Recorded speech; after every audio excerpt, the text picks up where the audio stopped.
Bienvenidos al curso de Sistemas Eléctricos de Potencia. Mi nombre es Marcelo Pérez y hoy veremos el tercer módulo, que es modelos de componentes, en particular los transformadores. El sistema de potencia está compuesto por varios elementos. Los principales son los generadores, los transformadores que nos permiten elevar la tensión para poder transmitirla y luego reducirla, las líneas por sí, ya sean de transmisión o distribución, y por último las cargas, que usualmente son motores o cargas inductivas. En el módulo de hoy veremos los transformadores, los distintos modelos para poder trabajar con estos transformadores. Para ello vamos a partir indicando las características básicas de un transformador. Lo primero que tienen que saber es que la función principal de estos transformadores es cambiar los niveles de voltaje. Desde niveles de voltaje, por ejemplo, del generador, que va en orden de los miles de volts, hasta los cientos de miles de volts para poder hacer la transmisión, y luego volverlo nuevamente a los niveles de distribución, y finalmente llevarlo a niveles de consumo, es decir, a 200 volts, 300 volts. Una de sus principales características es que son muy eficientes, tienen rango de eficiencia mayor al 99%. Otras características es que proveen aislación galvánica, es decir, las tierras que están conectadas a un lado del transformador pueden ser independientes de las tierras que están conectadas al otro lado del transformador, ya que la transmisión de energía se hace a través del campo magnético. Y por último, son muy confiables. Debido a la estructura del transformador interna, que es básicamente un núcleo y dos devanados, dos bobinas de cable, eh, no tienen partes móviles, así que es muy confiable, muy difícil que fallen.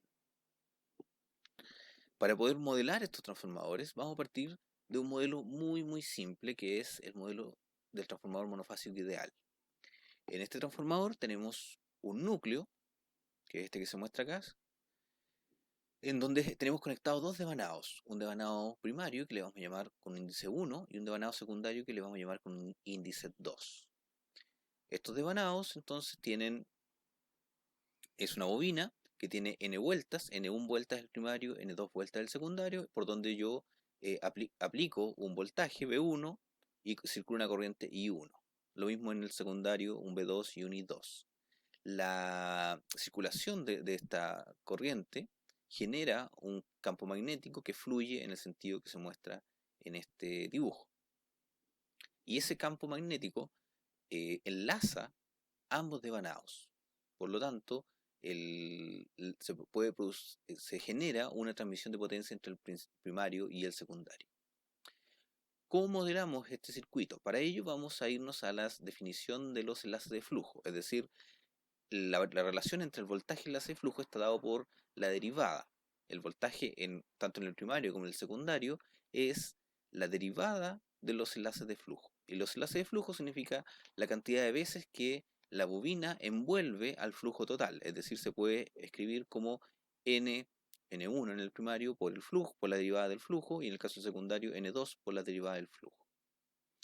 Si consideramos que el transformador es ideal, todo el flujo del primario va a envolver al secundario.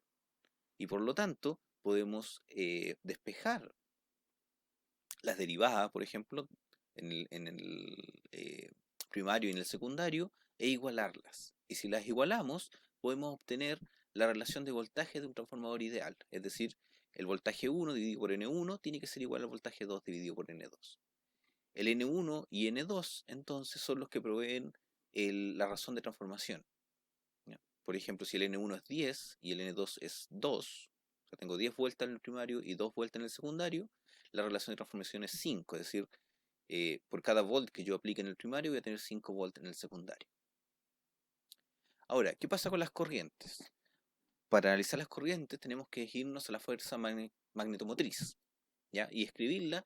Esta se escribe en relación usualmente en términos de reluctancia y flujo, es decir, el flujo magnético que teníamos circulando eh, en el núcleo se ve sometido a una reluctancia, en donde esa reluctancia depende de los parámetros del núcleo, el largo del núcleo, la permitividad magnética y el área del núcleo, área transversal.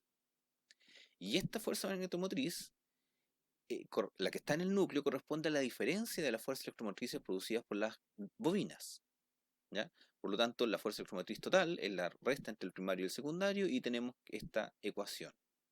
Y esta fuerza electromotriz tiene que ser igual, por como vimos acá arriba, a la reluctancia por el flujo. Pueden ver que este sistema lo podemos asociar o hacer equivalente a un circuito eléctrico, en donde las fuerzas magnetomotrices corresponden a las fuentes eléctricas N1 y 1, N2 y 2. eh, la fuerza electromotriz que es aplicada al núcleo, por lo tanto, es la diferencia entre estas dos fuentes de tensión, en este caso, ¿cierto? Eh, la corriente que circularía por este equivalente eléctrico sería el flujo y la resistencia sería la reluctancia magnética.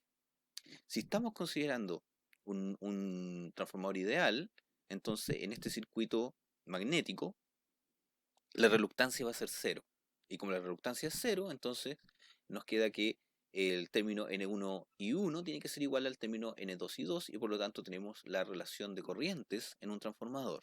Y pueden ver que la relación de corrientes es inversa a la relación de voltajes, lo cual tiene sentido ya que las potencias en el primario y en el secundario tienen que mantenerse. Bien, ahora, este modelo magnético simple, que es el transformador ideal, no nos sirve mucho porque eh, es tan ideal que transforma incluso voltajes continuos, ¿ya? Porque lo estamos asociando a través del flujo, con un flujo ideal. Entonces el flujo puede aumentar en forma indefinida y nunca se saturaría. Pero un transformador real no es así, sino que tiene ciertas limitaciones. Vamos a ir viendo cada una de las limitaciones del transformador en forma escalada, partiendo desde la más simple, de la más básica. Y esta es la inclusión de un elemento de reluctancia. Aquí tenemos antes de pasar a eso, tenemos el transformador monofásico ideal, que está eh, normado por las siguientes ecuaciones, ¿cierto? La ecuación de voltaje, la ecuación de corriente, y el modelo equivalente es básicamente el dibujo que ustedes conocen, donde tenemos un primario, un secundario, y voltajes y corrientes en ambos lados. Y este modelo equivalente se rige por estas dos ecuaciones. Aquí no hay pérdidas, no hay inductancias, no hay nada todavía. Luego, como ya les mencioné, lo primero que vamos a hacer es considerar que ahora sí existe una reluctancia, es decir, en un transformador real esta reluctancia no es cero. Por lo tanto, la resta de las fuerzas magnetomotrices, N1 y 1 menos N2 y 2, ya no va a ser cero. Si despejamos el flujo, en este caso dividiendo las fuerzas magnetomotrices por la reluctancia, ahora lo podemos dividir ya que la reluctancia no es cero, lo dividimos y usamos de nuevo la expresión de la relación entre voltaje y flujo, reemplazando el flujo que tenemos acá arriba. Y por lo tanto podemos llegar a la expresión del voltaje del primario, que está dado por una expresión de la cantidad de vueltas al cuadrado dividido por la reluctancia por la derivada de una combinación de corrientes. Entonces lo que se hace para simplificar esta notación es asignar valores a estos elementos. Tenemos que el V1 se escribe como una Lm, una inductancia, por la derivada de una corriente. Y como pueden ver, la ecuación de un voltaje efectivamente es la inductancia por una derivada de una corriente. En este caso, la inductancia está dada por los términos de la cantidad de vueltas dividido por la reluctancia, mientras que la corriente de magnetización está dado por este término, y 1 menos la razón entre los valores de número de vueltas por I2. Ahora, si se fijan, tenemos el modelo, es el que se muestra acá, donde tenemos el transformador ideal, acá, en donde V2 es N2 partido por N1 por V1, la relación de vuelta, ¿cierto? Y la relación de vuelta inversa se cumple entre I2 e I2', donde I2', como está acá abajo, lo pueden indicar que es N2 partido por N1 por I2. Entonces, a partir de este circuito, ustedes pueden calcular la corriente IM, que corresponde a la resta de I1 menos I2'. Y si se fijan, la corriente IM que habíamos definido originalmente, que salió del resultado del análisis de la reluctancia, nos da I1 menos este término que corresponde a I2'.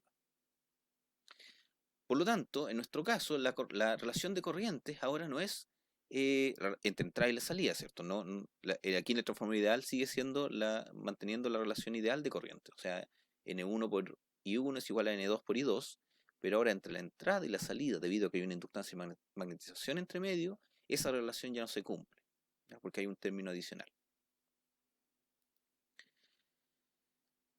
Bien, ahora, compliquemos un poco más el modelo incorporando las inductancias de dispersión. ¿A qué corresponde la inductancia de dispersión? Habíamos considerado primero que todo el flujo generado en el primario circulaba a través del núcleo y era enlazado en el secundario. Sin embargo, existe debido a que el flujo magnético tiende a cerrarse por líneas de flujo, existen algunas líneas de flujo que no van a dar la vuelta por el núcleo, sino que se van a cerrar sobre sí mismas. Es decir, no van a envolver al secundario, al devanado secundario. Esas líneas de flujo se llaman flujo de dispersión y generan un efecto de inductancias que también se llaman inductancia de dispersión. Entonces aquí vamos a asociar que tenemos el flujo completo, ¿cierto? El flujo mutuo que envuelve las dos bobinas. Tenemos un flujo Φ1 que solamente envuelve al primario y un flujo Φ2 que envuelve al secundario. Entonces, si escribimos las ecuaciones entre voltaje y flujo, las mismas ecuaciones que teníamos antes, vemos que en el caso de voltaje 1 que tenemos acá es la derivada de los enlaces de flujo. Pero ahora tenemos dos enlaces de flujo. Tenemos enlaces de flujo que circulan solamente en el enlace 1 y también tenemos enlaces de flujo que circulan en forma mutua hacia el devanado 2, hacia al secundario. Por lo tanto, podemos asumir que las enlaces de flujo que solamente circulan en el primario pueden calcularse como N1, que es la cantidad de vuelta del primario, por el flujo que envuelve el primario, es decir, el Φ1, más el mismo N1, pero por el flujo que envuelve el ciclo completo. ¿Ya? Esos son los enlaces de flujo comunes entre el primario y el secundario. En el caso del secundario, la ecuación es similar, solo que tiene un signo menos, porque en este caso, si se fijan, el flujo va en la corriente, ¿cierto? Va en sentido contrario, va saliendo del punto de la polaridad, mientras que en el primario la corriente va entrando al punto de polaridad. Por lo tanto, la inducción de flujo acá va a ser inversa, entonces, de flujo propio. Por lo tanto, tenemos que el voltaje va a estar relacionado con el menos la variación de enlace de flujos propios más la enlace de flujo compartido entre el primario y el secundario. Y en este caso vamos a asumir exactamente lo mismo, que los enlaces de flujo propios son el enlace de flujo, el flujo Φ2 por el número de vueltas N2, es decir, que este Φ2 circula por todas las bobinas N2. Y el caso del Φ2 corresponde al mismo valor que teníamos antes, que era el número de vueltas N2 por el flujo común. Entonces tenemos estas dos ecuaciones. Ahora, el flujo 1 lo podemos escribir como el número de vueltas por la corriente dividido por la reluctancia. Esto viene de la fuerza magnetomotriz, ¿cierto? La fuerza magnetomotriz es N1 por I1, tiene que ser igual al flujo 1 por R1. La reluctancia R1, que es la reluctancia que tiene el lazo por donde se cierran las líneas de flujo de dispersión, ya que es distinta la reluctancia en el núcleo y es distinta también la reluctancia del flujo del secundario. Entonces tenemos la cantidad de flujo del primario, la cantidad de flujo del secundario y también tenemos la cantidad de flujo mutuo que se mantiene igual a la que teníamos en la PPT anterior. Si reemplazamos estos flujos, esta definición de flujos en las ecuaciones de voltaje, llegamos a las siguientes ecuaciones, donde tenemos una ecuación, el V1 depende de estos términos, ¿cierto? El N1 cuadrado dividido por R1 más el N1 cuadrado partido por R. Aquí pueden identificar que está la inductancia mutua. Tenemos la corriente I1, acá tenemos la corriente I1 menos N2 menos N1 por I2. Esta es la corriente de magnetización, la inductancia de magnetización, perdón, y la corriente de magnetización. En el V2 tenemos este término, después acá tenemos N1 y N2 dividido por R y también tenemos la inductancia la corriente de magnetización.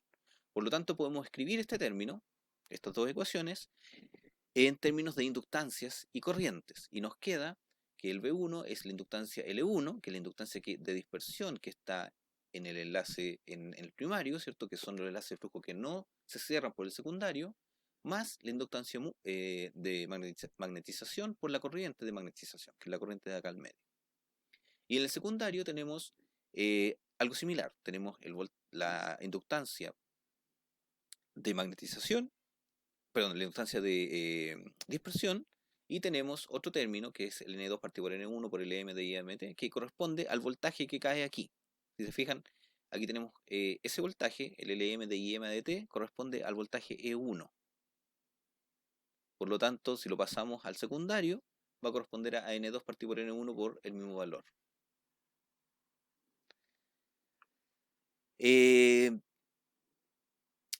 Aquí pueden identificar entonces dos inductancias adicionales, L1 y L2, que son las inductancias de dispersión. Inductancia de dispersión del primario, inductancia de dispersión del secundario. La inductancia MUT de magnetización sigue estando alojada en el primario, como la tenemos definida originalmente. Aquí tenemos el valor de la corriente, y aquí tenemos las definiciones de cada uno de los inductancias. ¿Ya? Aquí podemos ver que tanto los voltajes como las corrientes no cumplen con las ecuaciones anteriores, porque ahora tenemos una caída de tensión ahora entre los terminales de entrada del transformador y los terminales del transformador ideal. Hay una caída de tensión que está dada por L1 y en el caso del secundario por L2. También podemos notar, y aquí se pueden dar cuenta de por qué tenía el signo negativo la corriente, que el voltaje V2 tiene el signo negativo la corriente hacia acá. Si lo ven desde el punto de vista desde el voltaje E2, que es el voltaje inducido, pueden ver que el voltaje E2 es la suma de V2 más la caída de tensión en L1, cambiando el valor de L2, cambiando el valor de L2 hacia el otro lado. Entonces, efectivamente, pueden ver que la suposición inicial de que el flujo iba al revés es correcta. Y lo comprueban acá con el sentido de la corriente y la caída de tensión que se produce aquí. Bien, entonces ahí tenemos un modelo más completo en donde ya tenemos nuestro modelo ideal del transformador acá al medio y tenemos la inductancia de magnetización, ya que está relacionado con el flujo mutuo, y tenemos las dos inductancias de dispersión que están asociadas a los flujos que están tanto en el primario como en el secundario. Por lo tanto, es un modelo bastante más completo que el primero. Ahora, usualmente hay que asociar algún tipo de pérdida a los transformadores debido a que las inductancias por sí solas es un cable, por lo tanto tiene una resistencia asociada. ¿Ya? Para poder asociarle esta resistencia, esta pérdida, se hace agregando una resistencia en serie con el inductor de dispersión, tanto en el primario como en el secundario. Y ustedes pueden ver que las ecuaciones de voltaje ahora tienen otro término de caída de tensión acá, que está dado por R1 y 1. Lo mismo en el voltaje 2, que es R2 y 2. El resto de la ecuación se mantiene exactamente igual. Y en nuestro circuito, lo único que cambiamos es que agregamos dos resistencias tanto en el primario como en el secundario. Existe además una tercera pérdida que está asociada al núcleo, que corresponde a una resistencia que a veces se conecta en paralelo a la inductancia de magnetización. Ahora, esa inductancia usualmente es bastante alta si el transformador está bien diseñado y por lo tanto las pérdidas que se producen ahí son bajas y no no se modela. Bien, ahora, tenemos entonces el modelo ya completo con todos los elementos, características o funcionalidades de un transformador, ¿cierto? Pero tenemos el problema de que tenemos componentes tanto en el primario como en el secundario y con el transformador acá al medio. Existe una forma de simplificar este circuito moviendo las inductancias y resistencias que hay en el secundario al primario. A eso se le llama rectificado modelo referido al primario. También es posible moverla al secundario, ocupando la función inversa. ¿Ya? Las ecuaciones que rigen este modelo equivalente son exactamente las mismas ecuaciones que teníamos en el modelo anterior. ¿Por qué? Porque al utilizar estas transformaciones de resistencia y de inductancia, o sea, de impedancia desde el primario del secundario, traerla al primario, se hacen de tal forma de que el efecto en las ecuaciones es nulo, es decir, se mantiene exactamente las mismas ecuaciones. Para ello, tenemos entonces, si queremos pasar del secundario al primario, tenemos que multiplicar por el cuadrado de la razón de transformación, por n1 dividido por n2. Ahí ustedes pueden ver que el sistema que tenemos ahora, nuestro transformador, es una malla T, ¿cierto? Una resistencia-inductancia, inductancia al medio y otra resistencia-inductancia. Y luego viene nuestro transformador ideal. ¿Ya? Este modelo es bastante utilizado porque tiene la complejidad suficiente para poder mostrar la respuesta real de un transformador o muy cercana a la real de un transformador, y además tiene al final un transformador ideal, es decir, se puede trabajar directamente con E1, con el voltaje E1, que es el voltaje de los terminales del primario, y luego simplemente multiplicar por la razón de transformación para obtener B2. B2 no está involucrado entonces en la definición de las ecuaciones que hay acá. Bien, ahora, este modelo usualmente, bueno, tiene el problema de que la inductancia de magnetización usualmente es mucho más grande que las inductancias de dispersión, porque el transformador se diseña para que la mayor cantidad de flujo pase entre el primario y el secundario.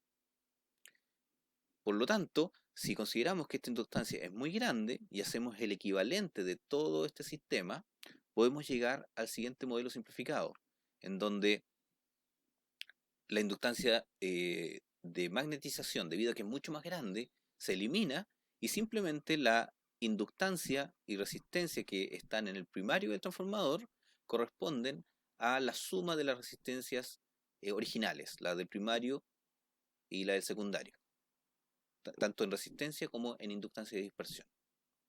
Y la ecuación que rige este transformador también es más simple, ya que corresponde a un voltaje, una caída de tensión resistiva, una caída de tensión inductiva y el otro voltaje, que es el voltaje transformado a través cuando pasa desde B2 del secundario al primario.